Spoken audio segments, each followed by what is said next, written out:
Hello everybody, welcome back to Witchfix. Today we're looking at a book that's actually about witches, which I feel like is a special occasion.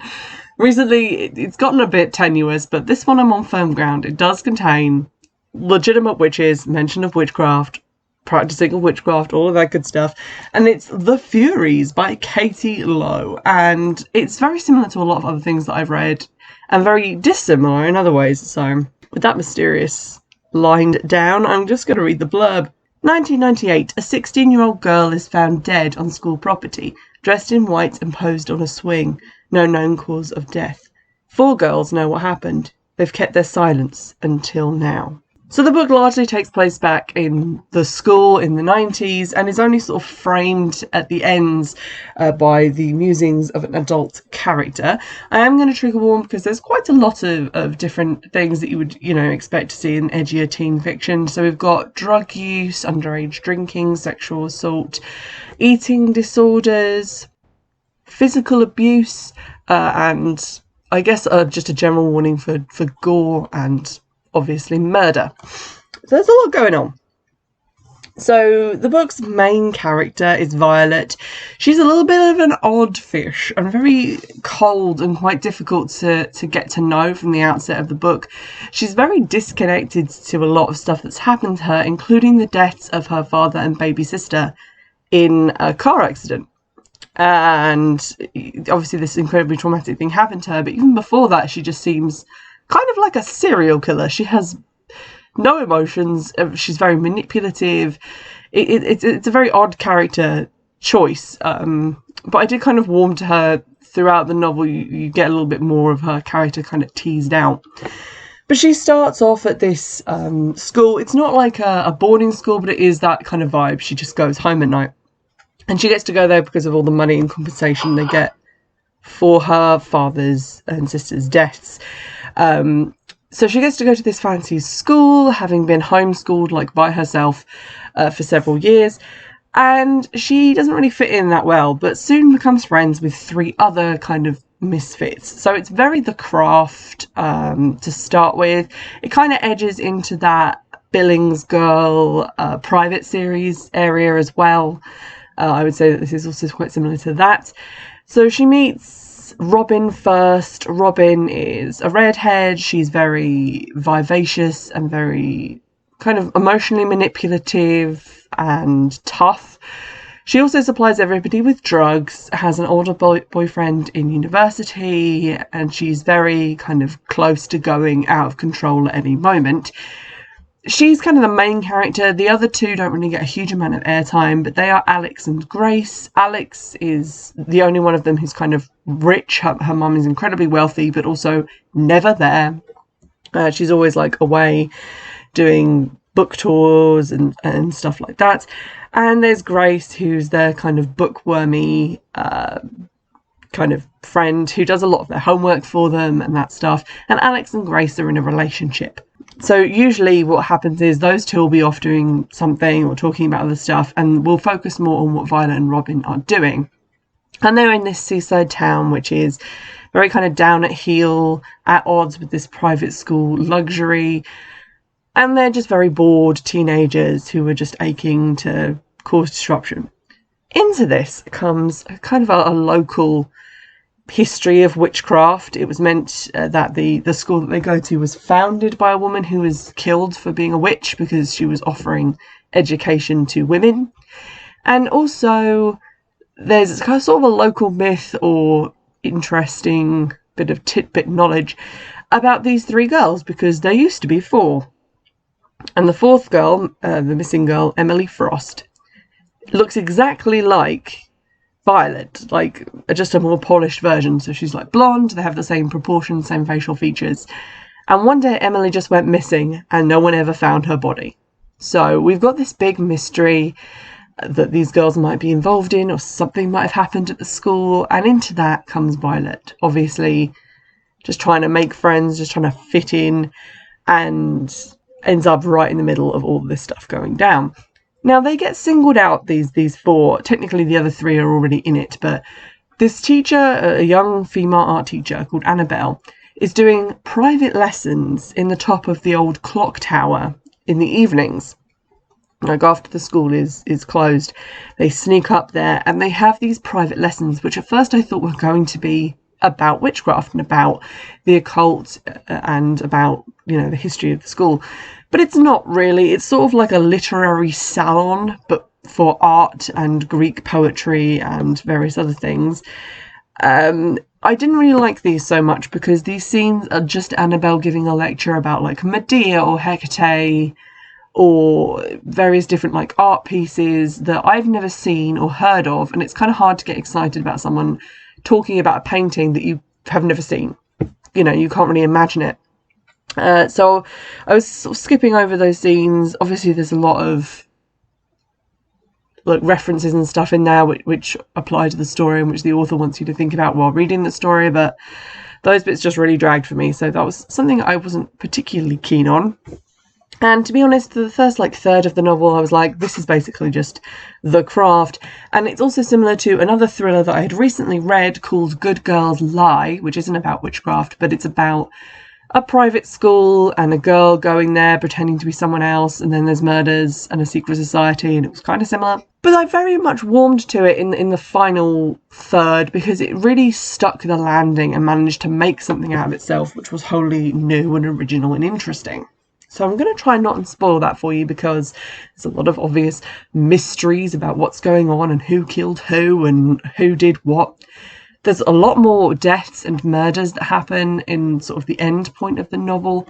Obviously, the whole way through, you want to find out who this body was on the swing. And all we find out about it at the beginning is that it's a girl in a white dress on a swing with no known cause of death. Like, she hasn't been shot or stabbed or strangled or poisoned. No one can work out why she's dead. And then, obviously, towards the end of the novel, there's a ball where everyone has to wear white. So it could be anybody. And you're sort of sitting there thinking, like, who's it going to be? Who's it going to be? Why does it happen? And all of this good stuff. So plenty of mystery. If you really love thrillers like I do, you're going to love this one.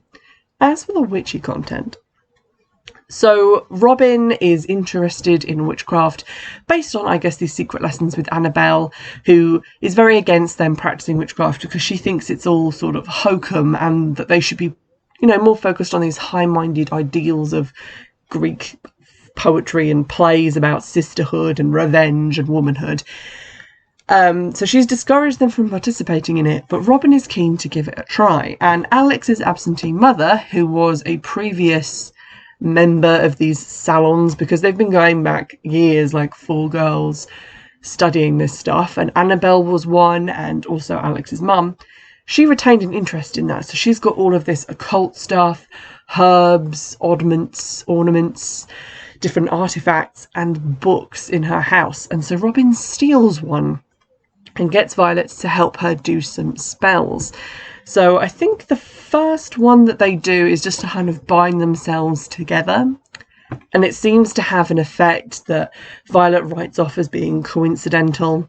Then they try and put a curse on a girl called Nikki that Robin doesn't like. And nothing seems to come of that. And for a while I thought that was a plot hole. But nope, it definitely gets fully tied up by the end of the book. So you'll find out what happens there. And then something very horrible happens to Violet. She gets assaulted by a guy she met at a university party, and they decide to do a spell to, you know, get him to sort of get back at him for what he did. This element really reminded me of The Craft, you know, the 4 girls dressed in black going down onto a beach to do a spell that involves killing an animal. I realised I don't think they actually killed them in The Craft, but they definitely have them there. It's more about kind of summoning the Furies, hence the title. This kind of idea of the Furies is tied into the school's mythos, so that tends to be what they call on in magic. But they do the spell, and then it seems to have worked. So, you know, something bad happens to this guy, he dies. It seems like they can do whatever they want. But from that point, it really spun out in an unexpected direction for me. They go from, you know, doing this magic to hurt people to actually hurting people, you know, in real life through mundane means. And it was very shocking and very unexpected.